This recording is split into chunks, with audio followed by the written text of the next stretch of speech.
Na acha ule ujinga wa kusema mimi sipendi siasa, mimi sipendi siasa. Siasa ndio kila kitu, ndio wanaamua kuhusu maisha yako. Soma magazeti asubuhi, fuatilia mtandaoni serikali imefanya nini. Kwa nini wamefanya hicho walichofanya? Wametoa maelezo ya kutosha? Hawajatoa maelezo ya kutosha? Hoji mtandaoni, kwa sababu huwezi kukutana barabarani au uwanja wa mpira tukahojiane. Huwezi. Una mbunge wako, mtafute, mueleze kwa nini pesa za 10% za vijana mpaka sasa hivi tumeomba mwezi wa 3 wa 4 hatujapewa. Lazima wakuambie majibu ya kutosheleza. Asiseme mko vikundi vingi, tuambie vikundi vingapi vimekuja hapa, vimeomba pesa kiasi gani, shilingi ngapi zimetolewa, na zinatoka tena kipindi kinachofuata shilingi ngapi. Hayo ndio maswali ya msingi ya any responsible citizen. Raia yote mwenye kuwajibika, a responsible citizen, lazima aulize maswali wakati wote.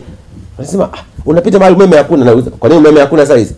Yaani kwa mfano mimi nyumbani kwangu umeme ukikatika, kwa nini umeme hakuna sasa hizi? Jana ulikatika au katika? Na juzi ulikatika au katika? Kinampigia simu meneja wa TANESCO. Habari yako bwana? Mimi naitwa ndugu Humphrey Polepole. Mbona eneo hili hakuna umeme sasa hizi? Sasa mimi anasema kwa sababu ananijua Polepole. Kiongozi mkuu, huko tunakata sijui miti sijui, kwa hiyo tumezima mara moja. Kwa hiyo umeme utarudi saa ngapi? Utarudi si muda mrefu. Sasa si wewe mtaani kwenu unakata umeme, alafu upigi simu TANESCO? Piga simu TANESCO. Sasa wale wako wasipokee simu yako au wapokee simu wakujibu vibaya, unarudi kwa mbunge. Mbunge, TANESCO amesema vibaya mimi.